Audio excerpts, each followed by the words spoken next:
The curve continues to go up. The number of tests has reached a new high. We did over 21,000 tests. Thank you to our great health department. We have over 10,000 new cases,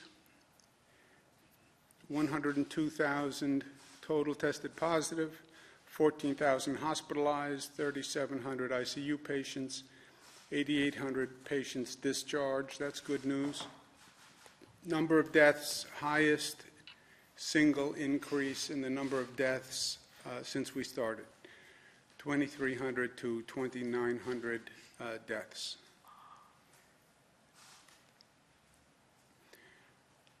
You see the totality for New York State, 102,000.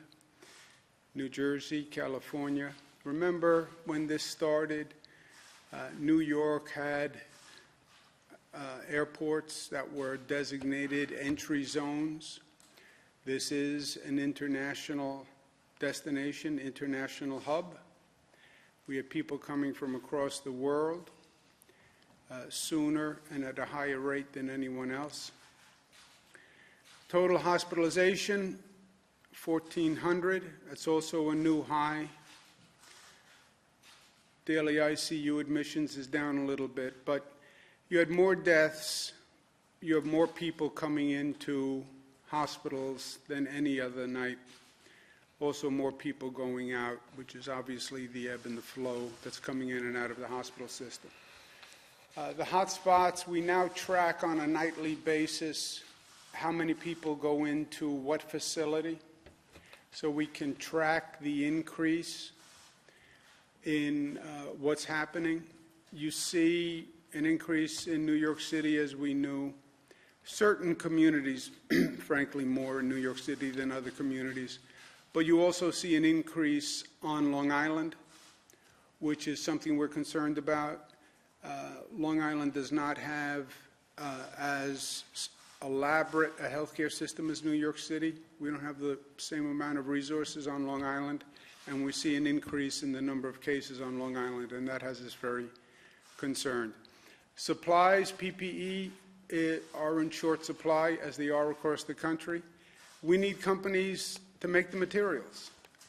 It is unbelievable to me that in New York State, in the United States of America, we can't make these materials, and that we are all shopping China to try to get these materials, and we're all competing against each other. These are not complex materials. And we will work with New York manufacturers. We'll finance the transition necessary to make these materials. I mean, we talk about them as if they're very complicated. This is an N95 mask. This is it. It was 70 cents before this started. It's now as high as $7. But this is all that an N95 mask is. It's fabric, it's material, the FDA has the specifications, and then it's 2 pieces of elastic cord. It can't be that we can't make these. This is a gown. We call them gowns. This is a gown. It's, there's nothing sophisticated about the manufacturing of this garment. Not that degrade the garment. There's nothing sophisticated about the material. It can't be that companies in this country and in this state can't transition to make those supplies quickly. Again, I understand if there's a financial burden, we will address that and we will work with you. So please contact us. Javits is going to be converted to a COVID facility. The original plan was to use Javits. Javits is a state convention center. It was retrofitted by the Army Corps of Engineers to hold 2,500 people. The original plan was that it would not take COVID patients, COVID-positive patients. It would take non-COVID patients, and it would be an overflow for hospitals. As it turned out, we don't have non-COVID people to any great extent in the hospitals. hospitals have now turned into effectively ICU hospitals for COVID patients. So we wanted to convert Javits from non-COVID to COVID. It's federally run. Frankly, the federal agencies were not eager to do that. FEMA was not eager to do that. I called the president. I spoke to him about it yesterday morning. Yesterday afternoon, the president called me back, said he spoke to the task force. They would grant the request to transition the Javits Center to COVID only. That adds 2,500 beds. So that is a very big deal.